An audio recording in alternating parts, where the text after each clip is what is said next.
Police chases. High-speed, adrenaline-fueled pursuits through city streets and country highways. To the viewer at home, they're exciting stories, but to innocent people on the ground, they're real, and they're deadly. More than half of police pursuit fatalities are bystanders or passengers.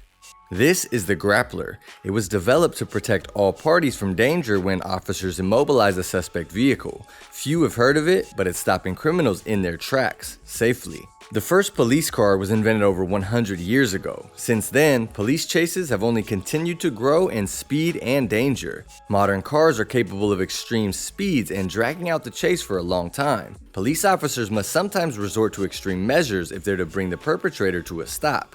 This is what people think of when police chases reach their conclusion. Pit maneuvers, shooting out the tires, spike strips. But these dramatic approaches bring massive risks. Police officers, their commanders, and dispatch must carefully choose the most appropriate stopping technique for each situation. Most importantly, they must balance the risk to the public. If a vehicle fleeing from the police loses control, innocent people could be hurt or killed. The Grappler police bumper seeks to change that by ensuring the vehicle ahead comes to a safe and controlled halt. The Grappler is designed and built by Stock Enterprises, run by Leonard Stock in the area of Phoenix, Arizona. Stock claims to have woken up at 3 a.m. with the idea after watching a series of police chases on the news that ended with innocent people being injured. Within a few days, he had fashioned a prototype and tested it on a deserted road with his wife. Years of research and development followed before the Grappler was ready for police departments to use. Today, it's used by select forces around the U.S. Its unique design has led to a new class of police stopping maneuvers, the snag maneuver. In the snag maneuver, the Grappler wraps a 2-inch thick nylon netting around one of the rear wheels of a suspect vehicle, bringing it to a quick stop. Here's how it works. Disguised as part of a standard bull bar often seen on police car grills, 2 parallel arms drop down when the officer inside the vehicle pushes a button, revealing the netting. The nylon webbing is set up in a 52-inch wide ladder-like pattern.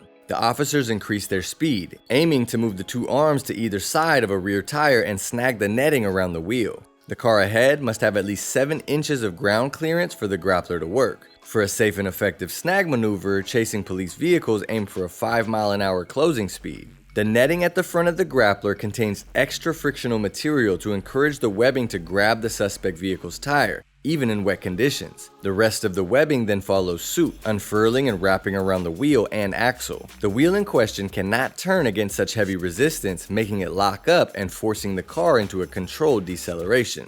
Part of the netting remains attached to the police car as an additional tether. With a 20,000-pound tensile strength rating, it's robust enough to work on any standard passenger car. Some departments upgrade the nylon netting to a 40,000-pound rope for extra strength.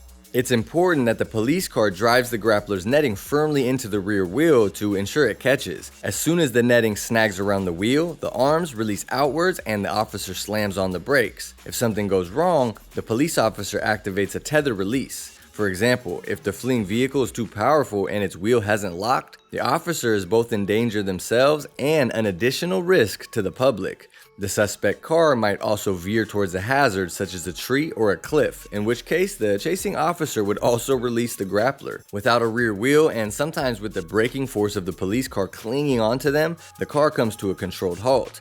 If the wheel locks up completely, the perpetrator will find it impossible to get moving again, including in reverse, unless they're driving a vehicle with a particularly powerful engine. Officers then surround the car and remove the suspect drivers and passengers. Of course, nothing is completely free from risk. The driver will feel like they've lost power and a little rear end stability, but it's nothing like as dangerous as a pit maneuver. Also, the affected wheel doesn't always lock up. It depends where specifically the nylon rope ends up wrapping around the wheel and axle.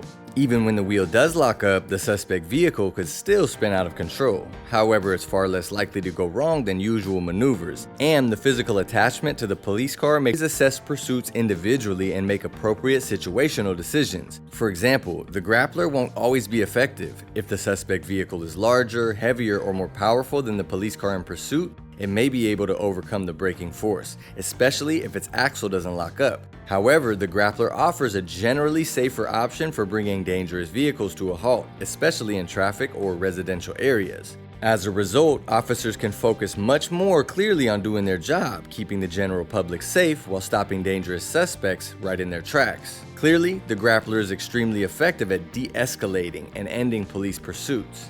And yet, it's a relatively simple concept. 2 remotely controlled arms and a long length of strong nylon netting is all officers need, as well as a vehicle the grappler is designed to fit.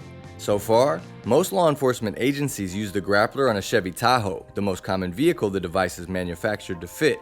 Such a simple concept means that the entire grappler system costs only $5,000 as of 2019, including the training programs. And although police departments must invest in dedicated training for pursuit officers, the entire process is arguably far simpler than other commonly used techniques like pit maneuvers. It takes only 5 minutes to reload the system with replacement netting at a cost of around $400 per set. On top of this, Stock Enterprises designs the grappler to look like a standard bull bar. With a little foresight, police officers in a pursuit can unleash the element of surprise. It also makes the grappler perfect for undercover situations, including high-risk operations like those not carried out by SWAT teams.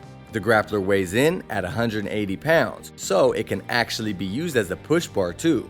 Naturally though, any significant impacts might damage the unfurling mechanism. So far, Stock Enterprises primarily builds the grappler for the Tahoe. Efforts have been made to fashion grapplers for smaller interceptors like the Dodge Charger, although snag maneuvers with these vehicles come with higher risks because these cars carry less weight and therefore stopping power than their SUV cousins. If there's one tiny drawback to the grappler, it's that the police chase videos might get a whole lot duller for the folks watching from their living rooms, but in real life, that's a good thing. The grappler is one of many modern methods that police departments around the world are bringing in to protect the public from harm and minimize the cost associated with bringing runaways to justice. With the netting wrapped around the axle and locking the wheel, police can apprehend even the fastest cars on the road today. The grappler represents deviously simple efficiency. How well might it perform if more agencies around the US and the world adopt it? Thanks for watching. Don't forget to leave a like, comment, and subscribe for more content just like this.